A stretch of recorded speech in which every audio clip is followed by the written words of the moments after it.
નમસ્કાર, spark today ન્યૂઝમાં આપનું હાર્દિક સ્વાગત છે. સનાતન ભારતની વાત આવે ત્યારે એક થવું, સનાતન ભારતની વાત આવે ત્યારે યુવાનોને એક સંદેશ, એ કેવળ સરકાર જ નહીં પરંતુ તમામ ધાર્મિક ગુરુઓ તેનો ડંકો વગાડી રહ્યા છે. ન કેવળ ગુજરાત, ન કેવળ ભારત પરંતુ વિશ્વની અંદર જ્યારે આ ડંકો વગાડતા હોય ત્યારે વડોદરા માટે આજે ગૌરવની બાબત છે. ગૌરવની બાબત એટલે કે જે વ્યક્તિ દેશની સાથે સાથે યુવાનો માટે જીવ્યા, યુવાનોના પ્રેરણારૂપ થયા, સ્વામી વિવેકાનંદના નામથી આપ સૌ પરિચિત હશો. વડાપ્રધાન નરેન્દ્રભાઈ મોદીજી પણ હાલ કહી રહ્યા છે કે તેઓના મિશનમાં આપણે તમામે જોડાવવું છે. મિત્રો, આજની મંગલમય શુભ ઘડી એટલે કે આજના દિવસે રામકૃષ્ણ પરમહંસની જ્યારે વાતો નીકળે ને ત્યારે એક અલગ જુસ્સો, એક અલગ તરવરાટ, એક અલગ વિચાર આવતો હોય છે. અને આ જ મિશનના પરમાધ્યક્ષ ગૌતમાનંદજી મહારાજ અમારી વચ્ચે ઉપસ્થિત છે. તેઓની સાથે જ વાતચીત કરીશું. કયા પ્રકારના ચેન્જીસ હજી જરૂરી છે ભારત દેશને વિશ્વગુરુ બનાવવું છે. અમારી સાથે તેઓની સાથે જ વાतचीत करता युवानों ने प्रेरणा पीछू. महाराज श्री, पहले तो ये पूछना चाहता हूं कि भारत को विश्व गुरु बनाने की ताकत युवानों को क्या प्रेरणा देना चाहोगे? भारत को विश्व गुरु बनाने का उनका मतलब था हमारे धर्म के मूलभूत तत्व जो हैं, ये सारे धर्म का मूलभूत तत्व हैं. अर्थात जो उपनिषद वेद कहते हैं हम, वेद का जो उपदेश है, इस उपदेश सभी धर्मों के मूल तत्व के साथ मिलता है. जो इसको अपनाता है अर्थात वेदांत धर्म को अपनाता है, वो क्रिश्चियनों से अच्छा क्रिश्चियन बनेगा, मुसलमानों से अच्छा मुसलमान बनेगा, और भारतीय लोगों तो है ही, जिस धर्म में हो उसी से वो ठीक ठीक धर्म में क्या है उसको समझकर आगे बढ़ेगा. इसी अर्थ में उन्होंने कहा कि भारत जब वेदांत तत्व को प्रचार करेंगे, वेद के अंदर जो तत्व सबसे बड़ा एक तत्व है वेद में, मनुष्य के अंदर जो आत्मा है और जो परमात्मा विश्व ब्रह्मांड चलाता है, दोनों एक है. मनुष्य के अंदर ही परमात्मा है. हमारा परमात्मा को हम ढूंढने के लिए आकाश के ऊपर नहीं जाते, स्वर्ग में नहीं जाते, अंदर हृदय में देखते हैं, अंदर ही परमात्मा बैठा है. मनुष्य के अंदर भगवान को देखो, मनुष्य की सेवा करो और उसको समान समान समझो. जैसे मंदिर के अंदर जाके तुमने देवता की पूजा करी है, उसमें जो पुण्य होगा उससे भी ज़्यादा पुण्य होगा.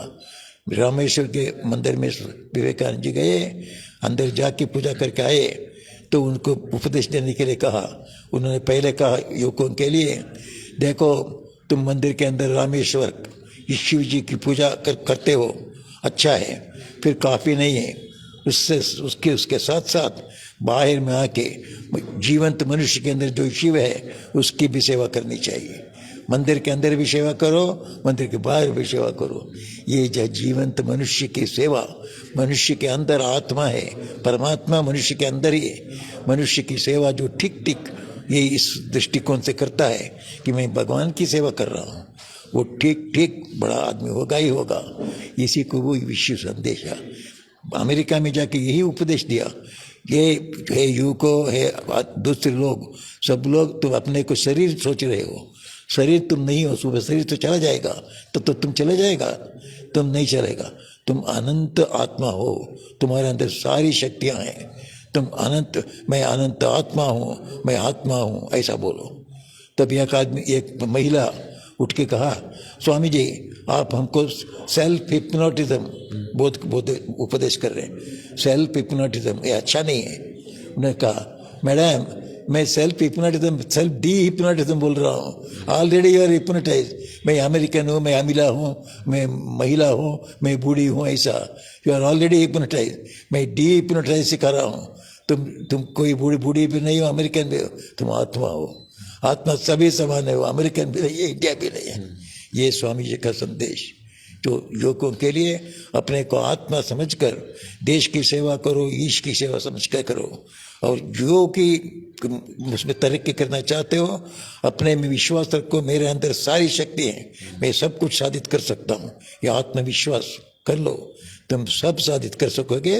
ऐसे ही युवक मुझे चाहिए कहना, ऐसे मुझे 100 युवक दो दुनिया को पलट देता हूँ. तो ऐसे युवक की ज़रूरत है. उसका मूल चाहिए हमें अच्छा शिक्षण. शिक्षण के अंदर बाहर के कंप्यूटर टेक्नोलॉजी और मैनेजमेंट साइंसेस हमें चाहिए, साथ ही साथ उपनिषद चाहिए, गीता चाहिए, सदगुरु के उपदेश चाहिए, विश्वास चाहिए मैं आत्मा हूँ। मेरे 10,000 साल से हमारे ऋषि मुनियों ने भगवान को देखा है, भगवान सत्य है, इसलिए ने एक वेद में लिखा है। इसीलिए आज भी लोग हैं जो कहते हैं मैंने देखा। स्वामी विवेकानंद जी को कहीं से कन्विंस किया श्री रामकृष्ण देव ने, मैंने भगवान को देखा है। वे किस रूप से? सभी रूप से देखा। राम के रूप से देखा, शिव के रूप में देखा, काली के रूप में देखा। अब भी ऐसे लोग हैं जो कह सकते हैं मैंने भगवान को देखा। रामकृष्ण मिशन के अंदर ऐसे गुप्त सन्यासी हैं, हम जानते हैं भगवान को देखे हुए हैं। तो ऐसे आदमी आके तुम्हारे सामने खड़ा होंगे नहीं होंगे, तुमको ढूंढ के जाना पड़ेगा। फिर ऐसे संदेश हमारे अंदर जो विश्वास को देता है, हमारे अंदर ये आध्यात्मिक जागृति उत्पन्न करता है, ऐसी शिक्षा चाहिए। तो इसीलिए हमारा अभी सेंट्रल गवर्नमेंट भी नया एक शिक्षा प्रणाली ला रहे हैं। मैं आशा करता हूँ, आशीर्वाद करता हूँ ये सक्सेसफुली हो। मनुष्य के, हमारे युवकों के अंदर, सारी दुनिया के अंदर सिर्फ इंफॉर्मेशन को घुसा घुसा के सब बर्बाद कर दिया। अब हमको आत्मविश्वास को सिखाना पड़ेगा, और विश्वास भगवान में, विश्वास आत्मा में, दोनों चाहिए हमें। भगवान की शक्ति हमारे अंदर है, ये भी विश्वास, मैं आत्मा हूँ, मैं सब कुछ कर सकता हूँ, विश्वास ये आ जावे। हमारे युवक न देश के उद्धार करेंगे। सर्व लोगों को जाके हमारे देश को देखो, तो हमने उद्धार किया है। हमने कभी भगवान में विश्वास हराया नहीं। तुम लोग बस वो नहीं कह रहे हो, क्या तुम्हारी हुआ? अभी जो कोरोना गया, कोई कुछ किया आपका साइंस ने? हमारा देश में सबसे कम मरा हुए सारे दुनिया में, उसका स्टैटिस्टिक नहीं निकल रहे। निकलने तो लजाना पड़ेगा उनको। इसलिए अभी तक कौन से देश में, तो अगर हमारा देश होने से least death when compare to others हमारे देश में, इसलिए हम भगवान में विश्वास करते थे। We follow the leader. वहाँ कोई लीडर को फॉलो नहीं किया। अमेरिका में कहते हैं नहीं हमको हाउस अरेस्ट नहीं करना चाहिए, हम घर के अंदर नहीं रहेंगे, घूमे फिरेंगे, ज़्यादा से ज़्यादा मरे। तो हमने we took the leader's order, तो हम बच गए। तो इसलिए आज को युवकों के लिए, हमारे देश की उन्नति के लिए कुछ करना, इस देश को दिखा के प्रैक्टिकल एग्जाम्पल देखो। हमारे देश में हम भगवान में भी विश्वास करते हैं, विज्ञान में भी विश्वास करते हैं, तुम भी वैसा करो। इस तरह हमें जगत को उद्धार करने के लिए हमारे युवक को शिक्षण देनी चाहिए। भगवान आशीर्वाद करे, हमारे युवक लोग सामने आवे और ये बड़ा काम करें। આભાર. ભારતને વિશ્વગુરુ બનાવવાની તાકાત યુવાનોમાં છે. યુવાન ખુદને પણ એટલો શક્તિશાળી ગણે અને ભગવાનમાં પણ શ્રદ્ધા રાખે. ઘણા બધા ઉત્તમ ઉદાહરણો આપ્યા અને ઉદાહરણો પરથી લાગી રહ્યું છે સાચા અર્થમાં એ મિશન પાર પડીશું, કારણ કે આવા સંતો મહંતોના આશીર્વાદ હશે. મિત્રો, તમામ મહાનુભાવો સાથેની વાતચીત જોવા માટે અમારી સાથે સ્પાર્ક ટુડે ન્યૂઝ પર જોડાયેલા રહો. કેમેરામેન અબરાર સૈયદ સાથે હું Biren, spark today news Vadodara.